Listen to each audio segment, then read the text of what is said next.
Oke, Kota FM, kembali lagi bersama saya Kenny di Kota Raya Show. Nah, hari ini saya bersama dengan Hizky ya. Kita sudah ada di Museum Bank Mandiri. Buat Kota FM yang sudah nonton podcast saya dengan Hizky ya, di mana kita belajar cara buat cinematic video. Nah, hari ini kita langsung praktekin dan Hizky akan langsung memberikan edukasi bagaimana cara kita buat cinematic video hanya dengan modal smartphone dan juga dengan gimbal. Nah, sebelum kita mulai, saya pengen tanya sebenarnya sekali lagi, apa sih arti dari cinematic? Cinematic itu kita benar-benar megang kendali penuh terhadap kreativitas videonya. Pergerakan kamera, lensa, kalau handphone bisa ganti lensa gitu ya. Karena masing-masing lensa kan akan memberikan efek berbeda gitu ya. Betul. Jadi benar-benar kita yang kemas secara kreatif, secara mandiri. Itu kita bisa dibilang sinematografi yang cinematic gitu. Oke. Nah, topik hari ini kan kita dengan modal HP dan juga dengan gimbal, kita akan buat cinematic video. Emang bisa, bro? Pakai HP? Bisa banget. Apalagi di beberapa tempat di Indonesia yang sangat restricted sama kamera besar ya. Ya disitulah handphone berperan penting. Sebenarnya kalau tanpa gimbal bisa nggak kita pakai smartphone aja untuk buat cinematic video? Sebenarnya bisa, tapi beberapa handphone gitu ya, kayak aku juga handphonenya tuh nggak terlalu stabil gitu loh. Jadi aku bagaimanapun tetap butuh gimbal handphone, smartphone tambahan sih untuk benar-benar bikin shot-shot yang sangat dinamis dan sangat halus gitu ya. Jadi kalau dibilang tanpa gimbal, mungkin bisa, tapi pasti akan ada keterbatasan. Tapi dengan ada gimbal, pasti kita akan lebih bisa unlock manuver-manuver yang lebih sinematik gitu. Nah, hari ini kita akan pakai OM8 ya. Yes. Ini adalah produk terbaru dari DJI yang sudah memiliki 4 macam mode. Modenya ada apa aja ya? Jadi kalau mode pertama yang pan tilt follow, itu kan dia semua aksisnya bergerak ya. Jadi biasanya aku pakai buat satu shot yang memang misalnya dari maju terus sambil ke atas gitu ya. Jadi dia akan ngikutin kita naik turunnya gitu. Lebih dinamis pergerakannya. Mode favorit aku jujur pan tilt follow karena benar-benar kayak bisa ngikutin semua arah pergerakan kameraku. Nah, kalau kita cuma mau jalan lurus doang, kadang kita ngerasa kayak tiba-tiba dia malah tiba-tiba naik sendiri. Nah, disitulah mode pan follow bekerja. Jadi setelah kita centering, dia mau kita jalan, meskipun kita naik-naik tangannya, dia nggak akan kerubah tiltnya. Dia akan kekunci di sini doang. Jadi kalau kita cuma mau fokus jalan lurus aja, itu kita akan saranin pakai mode pan follow aja. FPV ini lebih kreatif aja kali ya. Jadi dia miring-miring gitu, lebih dinamis gitu ya. Lebih asik sih memang. Habis itu yang terakhir adalah 360. Kalau aku selalu bilang ini kayak mode film Black Panther, karena dia benar-benar kameranya akan berputar 360 derajat. Paling tipsnya kalau 360, tangannya benar-benar harus pelan-pelan, karena kalau nggak gambarnya akan pusing gitu. Jadi ntar kita akan coba juga ya. Nah, boleh nggak ajarin Kota FM gimana cara kita ngestabilisasikan smartphone kita ke gimbal? Oke, nah gimbal handphone itu benar-benar super praktis teman-teman. Nggak kayak gimbal yang besar yang harus balancing gitu ya. Kayak kamera ya? Yang kayak kamera itu perlu waktu, perlu lihat tutorial cara balancingnya gitu ya. Dan kalau dia nggak balance, dia akan kurang smooth. Tapi kalau gimbal yang untuk handphone seperti Osmo Mobile 8 ini, benar-benar cuma ditekuk gitu ya. Dia aktif, tinggal tempelin ke bagian tengah handphone kayak gini. Lebih disaranin benar-benar dia di tengah-tengah sumbu handphone. Terus udah, teman-teman tinggal diklem. Dan dia auto stabil. Dia auto stabil, dia auto balancing sendiri. Yang penting kita perkiraan di tengah-tengah aja ya. Betul, jangan dimiring banget karena nanti dia akan ngeberatin motornya gitu. Oke.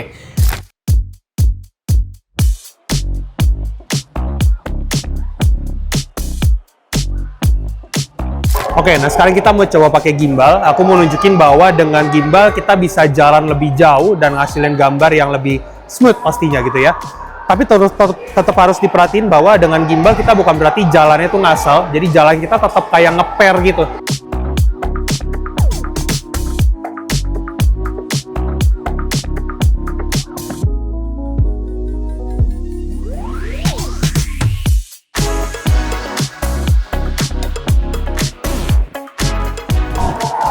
Oke, barusan kita sudah melihat video yang menggunakan gimbal dan juga tanpa gimbal. Nah, jadi gue kira kalau udah menggunakan gimbal, itu kita jalannya normal aja tuh.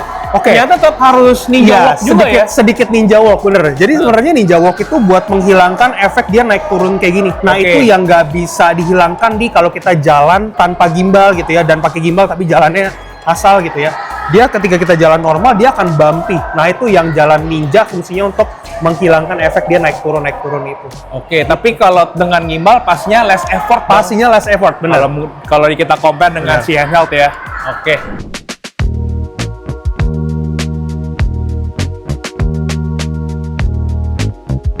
Oke, sekarang kita akan masuk ke sesi berikutnya, di mana kita akan menggunakan smartphone dan juga gimbal untuk buat cinematic video di dalam Museum Bank Mandiri. Yes. Jadi kita akan coba muter-muter gitu ya.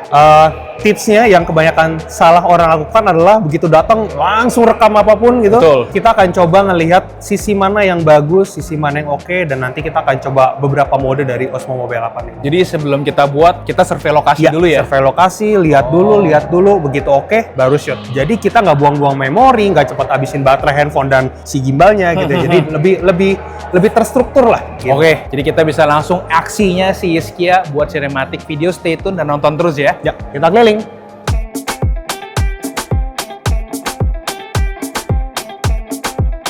Oke, aku lihat di sini yang menarik adalah ini ruangannya luas banget gitu ya. Terus mejanya juga besar, ada banyak hal yang bisa dilihat di sini.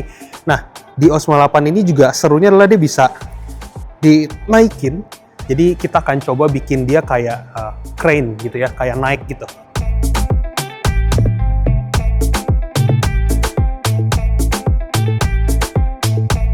Nah, misalnya kita ngeliat ada jendela yang warna-warni di sebelah sana gitu ya. Daripada kita ngambil langsung dari sana, aku ngeliat banyak pilar-pilar di sini dan aku coba untuk mundur gitu ya.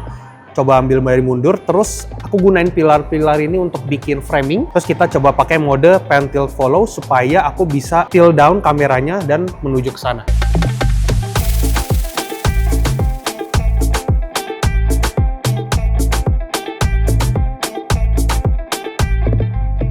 Nah, tadi kita udah ngambil lebarnya, sekarang kita akan coba lebih mendekat lagi ke jendelanya supaya kita bisa ngelihat detail dari si jendela yang warna-warni ini.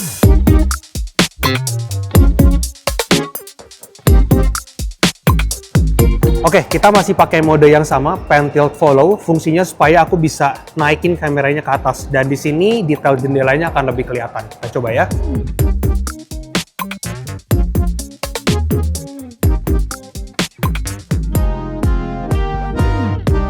Oh, jadi itu yang lo maksud yang soal framing sama yang lu sempat bilang kemarin di podcast tuh ada yang medium shot, betul, close up shot, jadi itu fungsinya gitu. ya? Iya, kadang ada hal yang kita nggak bisa lihat pas lebar, tapi begitu kita ambil close up-nya baru kelihatan, oh detailnya ternyata seindah ini gitu. Oh, nah itu tuh yang saya sering miss tuh kalau buat video, gue suka lupa tuh, karena kan memang kalau gitu ya. action cam semua selalu wide ya, nah, jadi gue memang jarang kasih yang medium atau close up shotnya ya. Oh, jadi itu penting juga ya? Ya, ambil banyakin variasi aja. Oke, yuk.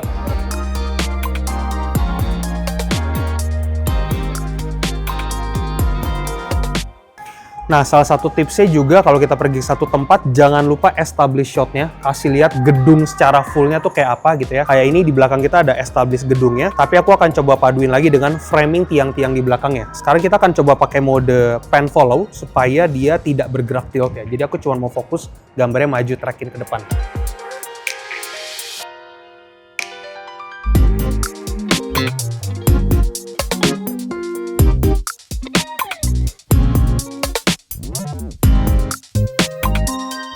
Oke, di sini ada lorong panjang. Terus kita akan coba berkreasi dengan mode spin ya. Kita akan bikin 360 derajat muter gitu ya.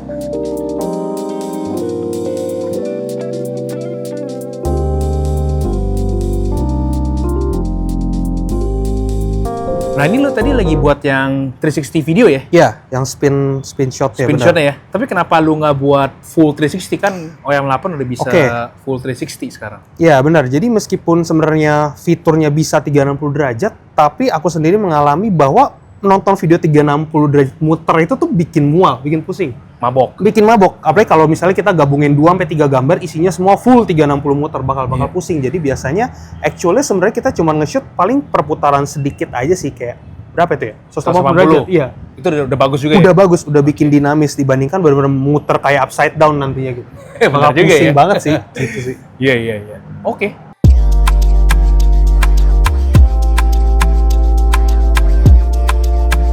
Nah, ini kan tadi kita habis survei lokasi ini nih. Kalau gua tuh lihat kayak ruangan kayak begini nih, ini pasti gua ambil nih, langsung gua shoot. Semuanya gitu ya? Semua gua shoot. Tapi tadi gua lihat lu dikit-dikit doang semuanya ya? Skip. Oke, mungkin karena kalau memang vlog mungkin memang tujuannya mau ngasih lihat literally setiap spot, kayak justru sebenarnya kayak aku kalau lagi makan gitu ya, kadang nontonin YouTube orang jalan-jalan ke akuarium. Justru aku memang nontonin mereka setiap akuarium di videoin, memang mau lihat sebanyak apa akuariumnya. Tapi mungkin kalau memang cinematic travel video mungkin baru kayak tadi sepotong. Jadi mungkin memang beda. Jadi itu bedanya ya. Kali Kalau sinematik emang cuman Iya. Kita informasinya framing minim tertentu ya. aja, bener. Kita framing hal-hal tertentu aja, memang kita yang konsepin gitu. Iya. Makanya kan tadi kita bahas di awal sinematografi yang sinematik itu adalah kita yang framing sendiri, Kita yang setting ya? konsepin, kita yang setting, bener. Iya. Kita yang pilih mau apa yang kita shoot gitu. kalau gua tuh udah gua shoot semua nih. Nanti baru gua kurasi setelah kelar. Oke. Emang vlog gitu sih, aman sih. Memang dua hal yang berbeda kayaknya. Jadi itu memang bedanya ngevlog Yes. sama bikin cinematic video ya. Benar. Oke.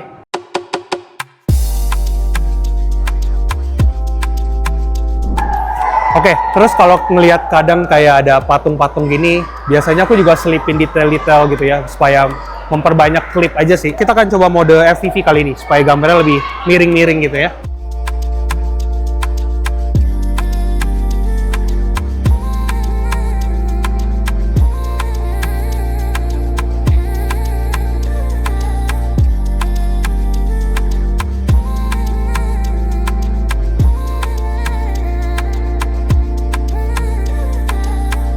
Nih, di sini ada instalasi yang menurut aku cakep, menarik, dan kalau tanpa gimbal aku bisa pastiin ini susah banget dan pasti nggak smooth.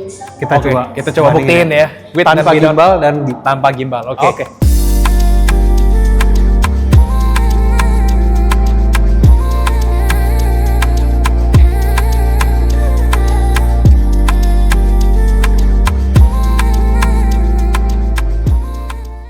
Oke, kayaknya kita udah kelar ya. Yes. Ambil buat sinematik di Kita udah Bangkok Show. muter-muter.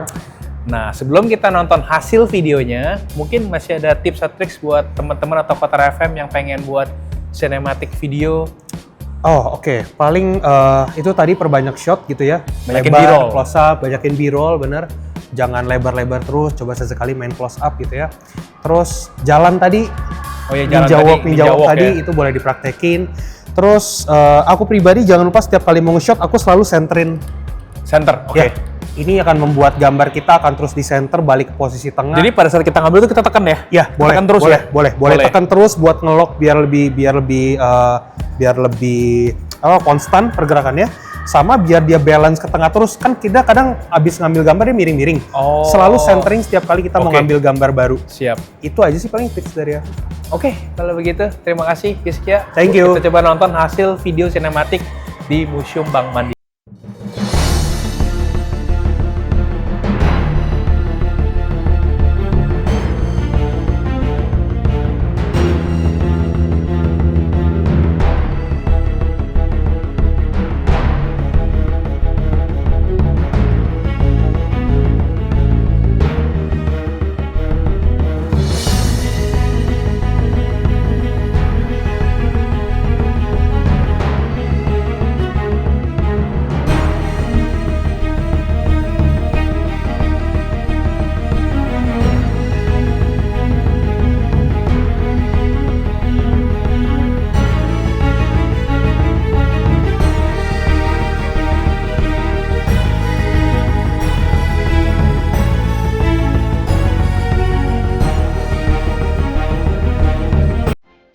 Nah itu dia hasil sinematik Museum Mandiri yang hanya menggunakan smartphone dan juga dengan gimbal DJI OM8. Gimana menurut Kotar FM hasil videonya? Keren kan? Buat Kotar FM yang tertarik dengan DJI OM8, unit ini hadir dalam hanya 1 SKU aja dan sudah tersedia di online maupun offline yang harganya kisaran seperti ini. Untuk mendapatkan harga yang lebih murah dari harga online, silakan hubungi WA admin kita agar kalian mendapatkan special price untuk Kotar FM only. Oke, karena DJI OM8 hanya hadir dalam 1 SKU, jadi ini yang kalian dapat pada saat pembelian OM8. Yang pertama, langsung mendapatkan unitnya, DJI OM8, langsung mendapatkan multifunction modulnya, dengan kabelnya, C2C, kabel charger, ini juga C2C kabel chargernya, dan yang terakhir sepertinya adalah si klem untuk smartphone holdernya dan juga pouchnya, dan ini semua bisa kita masukin semua ke dalam pouchnya. Dan ini dia list untuk compatible listnya, silahkan dilihat sendiri kira-kira apakah kompatibel dengan smartphone kalian. Ada versi Android dan juga ada versi iOS-nya.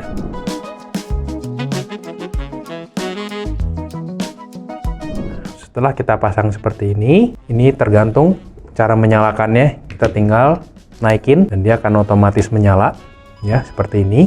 Ini kita tinggal samain aja nih pinnya nih, DJI to DJI. Nah, dia langsung auto balance. Lalu kita akan pasang si action modulnya, si multifunction modulnya ya di bagian samping, dan ini menghadap ke arah kita ya, jadi jangan ke belakang. Udah pasti nggak mungkin bisa, tinggal kita tempel aja. Ini dia akan langsung menyala warna merah, dan ini kita akan colok USB-C to USB-C. Kalau HP-nya kompatibel dengan si unit ini, dia seharusnya akan ada flashing green, karena ini fungsinya untuk kita konekin ke mic wireless. Tapi kalau nggak kompatibel, seperti dengan HP saya, dia tidak flashing green ya. Ini saya sengaja pakai HP yang tidak kompatibel agar teman-teman atau Kotar FM bisa melihat langsung perbedaan yang kompatibel dan dengan yang tidak kompatibel. Di sini juga tanda Bluetooth-nya masih flashing green, kedip-kedip, ini artinya belum terkoneksi. Pastikan sebelum menggunakan aplikasi DJI Mimo, kalian download dulu aplikasinya. Untuk iOS bisa langsung kalian scan di barcode ini, dan untuk di Android kita bisa download melalui browser, kita tinggal ketik djimimo.apk,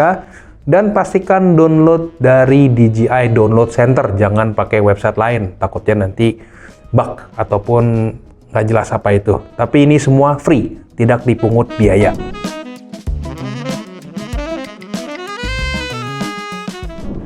Oke, kita masuk ke DJI Mimo, dan bagaimana cara kita konekinnya? Biasanya dia langsung auto connect, jadi memang enaknya dia langsung auto connect, dan ini dia hasilnya seperti ini. Ini sudah auto connect. Nah, buat teman-teman yang belum pernah pakai gimbal atau belum pernah pakai seri sebelumnya, silahkan nonton video ini dan jangan di skip. Tombol pertama ini kalau kita tekan sekali, basically dia akan mengganti dari front to back kamera. Ya, kita tekan untuk balik back atau front. Dan kalau kita tekan 2 kali, dia akan langsung ubah dari posisi portrait ke landscape. Kalian notice kalau kita di DJI Mimo, active track-nya ini langsung on. Jadi untuk active track, selama kita menggunakan aplikasi DJI Mimo, dia langsung on. Cara menonaktifkannya, kita tinggal tekan tombol X di sini, atau kita tekan trigger di belakang untuk mengaktifkan si active track-nya seperti ini. Nah, itu dia. Ini kalau saya bergerak, dia langsung mengikuti saya. Dan untuk menonaktifkannya sama, either tekan yang X atau kita tekan tombol trigger di belakang 1 kali aja. Sekarang kita masuk ke tombol warna merah. Jadi fungsi merah ini untuk recording seperti ini. Nah, sudah recording ya. Nah, itu dia recording. Dan untuk men-stopnya juga sama, start dan stop dengan tombol yang sama. Nah, sama. Di foto juga sama. Kita juga bisa mengambil foto kita, tinggal tekan tombol yang warna merah. Dan sudah keambil, dia sudah flashing seperti itu ya. Kita lihat sekali lagi hasilnya. Itu dia hasilnya. Lalu kalau kita tekan tombol M-nya, kita tekan lamaan, dia akan mematikan unitnya seperti ini. Dan untuk men-on-kan juga melakukan hal yang sama, kita tinggal tekan tombol M-nya yang lama, lalu dia akan otomatis menyala seperti ini. Dan di sini kita juga bisa melihat displaynya, kalau green-nya itu sudah solid, sudah terkoneksi, dan ini adalah baterai status. Kita juga bisa melihat di sini juga ya baterai statusnya. Ini mungkin nggak gitu kelihatan ya. Ini gimbalnya baterainya full, dan smartphone-nya itu baterainya tidak full. Kita bisa lihat ya di display ini. Oke, ada di sini ada 4 mode, kalian bisa lihat. By default dia itu ada di mode PTF, yang artinya Pan Tilt Follow. Gerakannya seperti ini. Lalu mode kedua kita itu juga ada mode PF, yang artinya Pan Follow. Dan di sini kita ada mode FPV, Pan Tilt Roll dan juga Follow. Dan yang terakhir ini adalah mode spin shot. Nah, tapi untuk menggunakan mode spin shot itu memang kita harus tekan tombolnya seperti ini, entah either ke kiri atau ke kanan. Nah, dia akan melakukan spinning shot seperti ini. Jadi memang harus kita tekan dan kita tahan. Dia tidak otomatis ya. Ini kalau saya lepas, dia akan stop. Dan kalau memang pergerakan gimbalnya menurut Kotar FM terlalu slow, nanti bisa kita atur di bagian setting ya.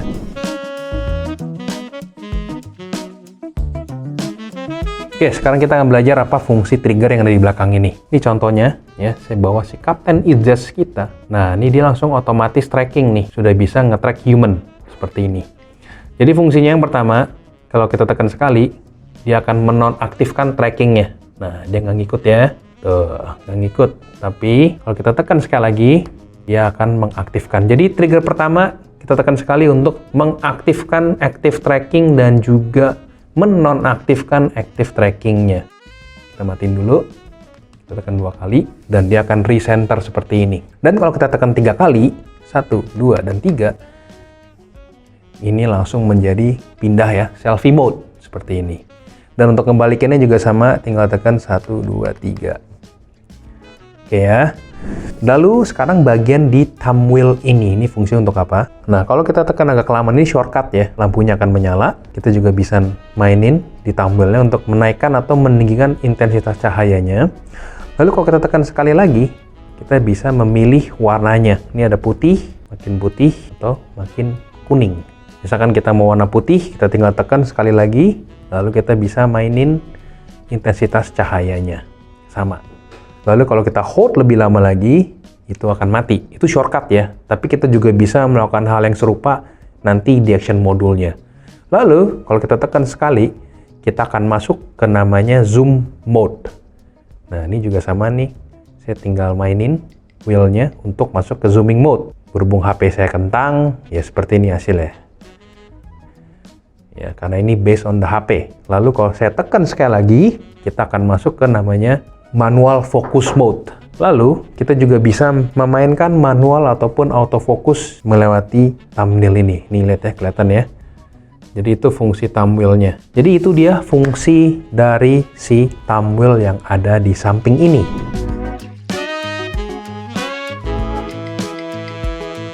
Nah, sekarang kita akan coba masuk ke action modulnya. Function modul ini fungsinya untuk apa? Dia bisa kita konekin ke DJI Mic. Kalau yang di OM8 itu Mic 2, Mic Mini, Mic 3 compatible. Lalu di sini kita bisa tekan sekali untuk mengaktifkan si lampunya. Untuk menaikkan intensitas kita juga bisa secara manual seperti ini, tapi tadi saya sudah ajarin cara shortcutnya menggunakan thumbnail-nya. Dan di bagian sini untuk mengubah warna lampu. Dan yang tadi juga saya sudah ajarin shortcutnya lewat thumbnail. Jadi terserah Kotar FM bisa menggunakan thumbnail-nya untuk shortcutnya atau menekan 2 tombol ini. Untuk mematikannya, kita tekan sampai dia mati. Dan sekarang kita akan masuk ke dalam aplikasi. Di sini juga ada displaynya, seperti saya bilang, status baterai. Lalu di bawah kita bisa buat time lapse, video, foto, panorama, parents and kids mode. Jadi memang ini juga sudah ada ya di OM7 si kids mode ini. Jadi di sini tinggal kalian explore aja Kotar FM karena ini pretty straightforward ya. Semuanya yang ada di sini. Ini cara masuk setting ke triple dot. Nah, ini kita bisa atur semuanya dari flash, white balance, grid, face track selfie, segala macam ini kita bisa atur ya. Ini adalah gimbal mode-nya, secara default dia di PTF dan ini ada follow speed-nya. Jadi kalau tadi Kotar FM berasa ini lama dan kita juga bisa kalibrasi, just in case kalau berasa kayaknya kurang stabil deh. Nah, ini kita tinggal pakai ini. Oke ya. Sebelum saya lupa, DJI Mavic 8 ini memang sudah memiliki 3 aksis. Aksis yang pertama, yang di bawah ya, dia ini sudah bisa melakukan 360 rotation. Kita akan melihat perputarannya secara 360 ya. Dan aksis kedua, pastinya dia sudah bisa naik dan turun. Ini turun. Aksis ketiga, yaitulah mengubah mode dari portrait ke landscape. Jadi ini portrait ke landscape. Itu aksis yang ketiga ya.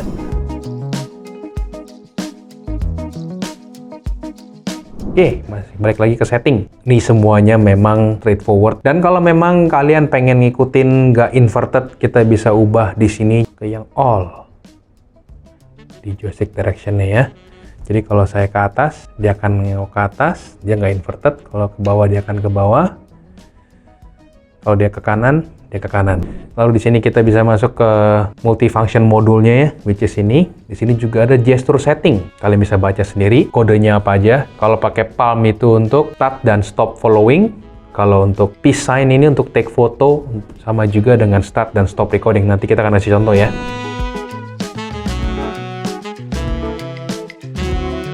Sekarang kita akan masuk ke bagian kamera biasa.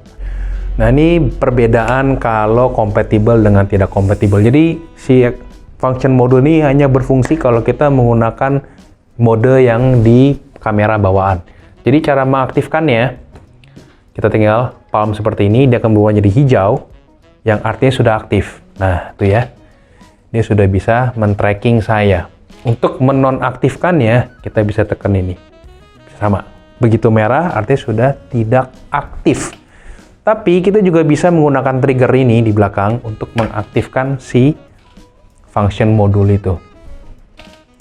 Yes, jadi Active Track-nya berfungsi ya, hanya untuk di luar aplikasi DJI Mimo di fitur kamera bawaan. Dan sekarang saya akan menggunakan peace sign ya. Nah, kalau menggunakan peace sign ini seharusnya dia itu langsung merekam. Tapi berhubung HP saya tidak kompatibel dengan DJI M8, makanya pada saat saya menggunakan peace sign, itu dia tidak langsung merekord. Ya, jadi itu perbedaannya. Dan juga button-button di samping ini nggak berfungsi. Jadi kalau kita tekan, saya pengen flipping ke back kamera, dia nggak berfungsi. Karena memang nggak kompatibel. Nah, kalau pencet record juga nggak berfungsi ya. Tuh, saya pencet record, dia nggak berfungsi. Jadi kalau memang nggak kompatibel, kalian tetap bisa menggunakannya, tapi memang ada limitation-nya. Ini dia contoh limitation-nya seperti ini. Dan sekarang saya akan menggunakan HP saya yang baru yang kompatibel dengan si DJI OM8 ini. Lihat ya, saya pakai casing pun masih aman. Yang penting beratnya maksimal di 300 gram saja. Cara pasangnya masih sama. Yes, dia akan nyala.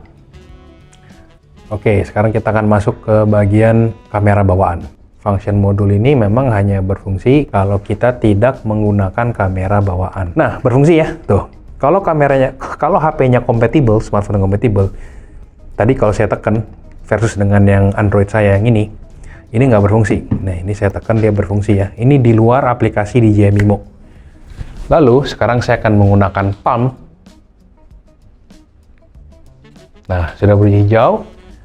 Dan artinya active tracking-nya sudah menyala seperti ini ya. Nih, sudah nyala ya. Tuh.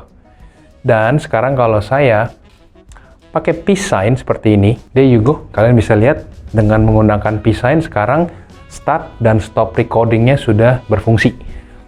Tadi kalau kita versus dengan yang Android saya yang tidak kompatibel, kita menggunakan si gesture mode seperti ini, dia tidak bisa berfungsi ya, tidak bisa start ataupun recording. Nah, sekarang juga hal yang sama, kita tinggal lihat ke sini, dia akan nyala flashing kuning dan dia akan langsung stop. Jadi itu dia si fungsi dari si multifunction modul ini.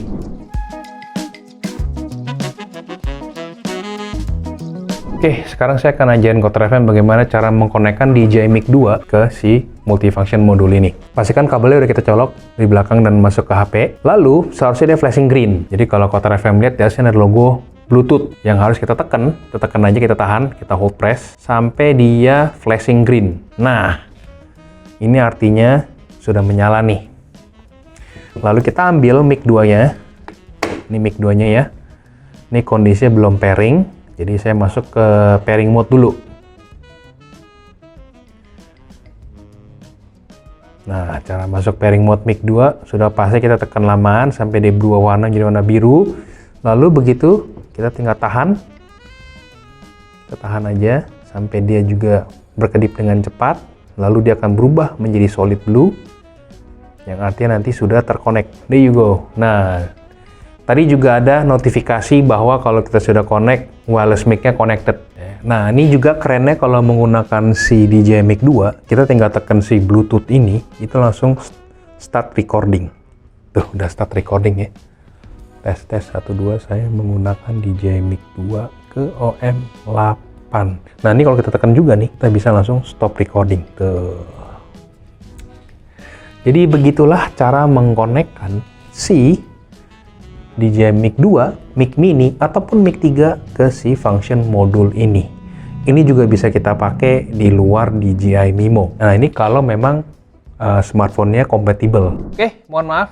Di video sebelumnya saya bilang bahwa HP saya yang Motorola ini tidak kompatibel ya. Ini saya ternyata salah dan ternyata itu kompatibel untuk si mic-nya. Cuman karena saya lupa nyalain, jadi saya nyalain dulu biar dia flashing green. Nah, udah flashing green ya. Ini pakai DJI Mic 2. Ini saya on-in dulu. Kita akan masuk ke pairing mode ya. Oke. Kelihatan? Sudah pairing. Nah, ini saya akan rekam video untuk bukti bahwa Mic 2 ini berfungsi ya. Tes saya menggunakan DJI Mic 2 yang sudah saya konekin ke function modulnya di DJI OM8 ke HP smartphone yang tidak kompatibel. Ini dia hasilnya. Nah, ini yang baru, tadi selain bisa 360, bisa putar 360, ini juga ada logo NFC. Fungsi untuk apa? Ini hanya bisa untuk produk iPhone atau Apple yang dari iPhone 13 Pro sampai yang terbaru. Nah, ini fungsi gimana? Kita deketin aja nih. Tinggal kita deketin aja. Nah, tracking dock. Ini langsung connect ya. Locating accessory.